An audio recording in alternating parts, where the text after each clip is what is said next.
ഓണം അടുത്തു കഴിഞ്ഞാൽ എന്തെങ്കിലും ഗുൺസായ്മ പറയാതെ നമ്മളുടെ പെന്തക്കോസ്തുകാർക്ക് യാതൊരുവിധ സമാധാനവുമില്ല. ഇപ്രാവശ്യവും പതിവ് തെറ്റിക്കാതെ നമ്മളുടെ IPC ഒരു പാസ്റ്റർ എത്തിയിട്ടുണ്ട്. ഈ അസുരപ്രതിനിധിയായി പാതാളത്തിലേക്ക് പോയ ഈ പൈശാചിക മൂർത്തിയായി പാവം മാറിയ ഇദ്ദേഹം കാണാൻ വരുന്നുണ്ട് അടുത്ത ആഴ്ച.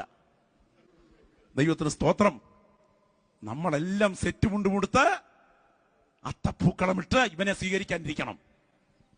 എന്റെ മുൻപിലിരിക്കുന്ന ആത്മനിറവ് പ്രാപിച്ച ദൈവമക്കളോട് ഞാൻ ചോദിക്കട്ടെ, നമ്മുടെ പിതാക്കന്മാർക്ക് അക്ഷരം അറിയാത്തത് കൊണ്ടല്ല ഇതിനെയൊക്കെ നോന്ന് പറഞ്ഞത്.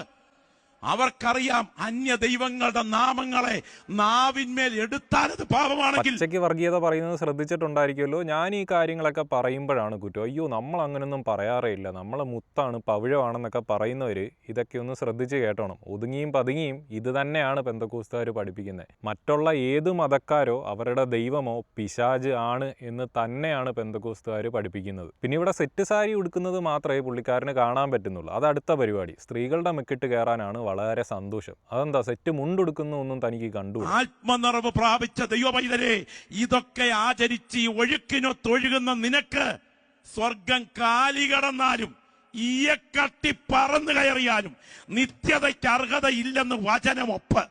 മഹാബലിയെ ഏറ്റവും വലിയ അസുരനാക്കി പിശാചാക്കി പ്രസംഗിക്കുന്ന പെന്തക്കോസ്തു മൊണ്ണകളോട് എനിക്ക് ചോദിക്കാനുള്ള ഒരു കാര്യം, പ്രവൃത്തിയാണല്ലോ നിങ്ങൾക്ക് ഏറ്റവും വിലപ്പെട്ട കാര്യം. അപ്പോൾ നിങ്ങൾ ഈ പറയുന്ന അസുരനായ പിശാചായ മഹാബലിയെയും നിങ്ങളുടെ കൺകണ്ട ദൈവമായ യഹോവയുടെയും പ്രവൃത്തി തമ്മിൽ നമുക്കൊന്ന് കമ്പാരിസൺ നടത്തി നോക്കാം. അസുരനെന്നും പിശാചെന്നും നിങ്ങൾ വിളിക്കുന്ന ഈ മഹാബലി ഭരിച്ചുകൊണ്ടിരുന്ന സമയത്ത് ആ സ്ഥലത്തൊന്നും കള്ളമില്ല, കളവില്ല, ചതിയില്ല, സമ്പൽ സമൃദ്ധിയിൽ സമാധാനത്തിലും സന്തോഷത്തിലും ജീവിക്കുന്ന മനുഷ്യർ. നേരെ മറിച്ച് നിങ്ങളുടെ കൺകണ്ട ദൈവമായ യഹോവ എന്തൊക്കെയാണ് ചെയ്തിരിക്കുന്നത്? അയാളുടെ പ്രവൃത്തി എന്ന് പറയുമ്പോഴേക്കും മുലകുടി മാറാത്ത കുട്ടികളെ തൊട്ട് സ്ത്രീകളായിക്കോട്ടെ അവരുടെ കന്നുകാലികളെ സഹിതം കൊന്നു തള്ളാൻ കൽപ്പിക്കുന്ന ദൈവമാണ് നിങ്ങളുടെ ദൈവം. അപ്പോൾ നിങ്ങൾ ഇനി പിശാചെന്നോ അസുരനെന്നോ എന്ത് പറഞ്ഞാൽ കൂടി അങ്ങനെയുള്ള പിശാചിൻ്റെ കാല് കഴുകി വെള്ളം കുടിക്കാനുള്ള യോഗ്യത പോലും നിങ്ങളുടെ യഹോവയ്ക്കില്ല എന്നുള്ളതാണ് യാഥാർത്ഥ്യം.